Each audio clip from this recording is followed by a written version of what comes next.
এই দেশ আমি চাই না বন্ধুরা, আপনারা কি চান? এই ধরনের দেশ আপনারা চান? যে দেশে বঙ্গবন্ধুর মতো একজন মহান নেতা, হায় রে হায় বাংলাদেশ, হায় রে হায় বাঙালি জাতি।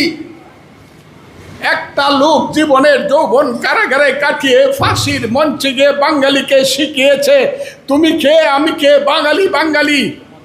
যে লোকটা একটা আঙ্গুল তুলা দিলে পরে 7.5 কোটি মানুষ এক কাতারে এসে দাঁড়াতো, যে লোকটার আঙ্গুলে হেলনে দেশে মুক্তিযুদ্ধ হয়েছে, সেই লোকটার বাড়ি আগুন দিয়ে পুড়ে দিলেন। সেই বঙ্গবন্ধুর বাড়ি বুলডোজার চালায় দিলেন। কেউ প্রতিবাদ করলো না, সরকার কিছু করলো না, মিলিটারিরা চৌকিদারের ভূমিকায় অবতীর্ণ হইল। 7 জন বীর শ্রেষ্ঠ, সবাই সামরিক বাহিনীর লোক, তাদের স্ট্যাচুগুলা উপর তাকায় নামায়া পা দিয়া পাড়াইয়া পাড়াইয়া বাংলো, থুতু দিল, কেউ কিছু বললেন না। বীর শ্রেষ্ঠ কারা বন্ধুরা? বীরুত্তম কারা? বীর বিক্রম কারা? বীর প্রতীক কারা বন্ধুরা? মুক্তিযোদ্ধা কারা? আমরা।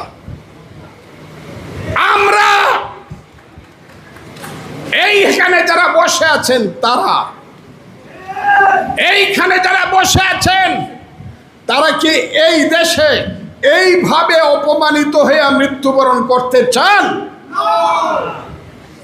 হায়রে মন্টু ভাই, আপনি কত স্বার্থপর!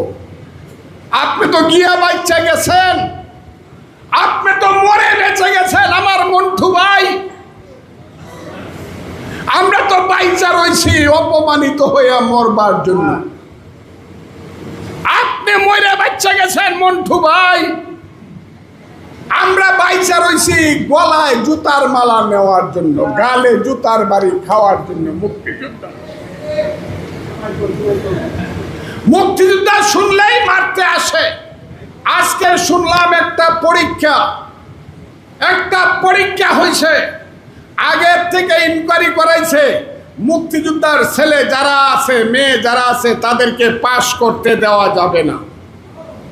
আমি আজকে শুনছি বড় পরীক্ষা, সেই পরীক্ষা বিসিএস হতে পারে, সেই পরীক্ষা শিক্ষকের পরীক্ষা হইতে উচ্চ স্তরের শিক্ষক, একদম রেড মার্ক, লাল কালি দিয়া ক্রস দেওয়া হয়েছে। মুক্তিযোদ্ধার সন্তান বা নাতি যে তারে কোনো চাকরি দেওয়া যাবে না। এই যে দেশ, এই দেশে কি আপনারা বাঁচতে চান মাথা নিচু করে, নাকি প্রতিবাদ করে মরতে চান? আপনারা বলুন।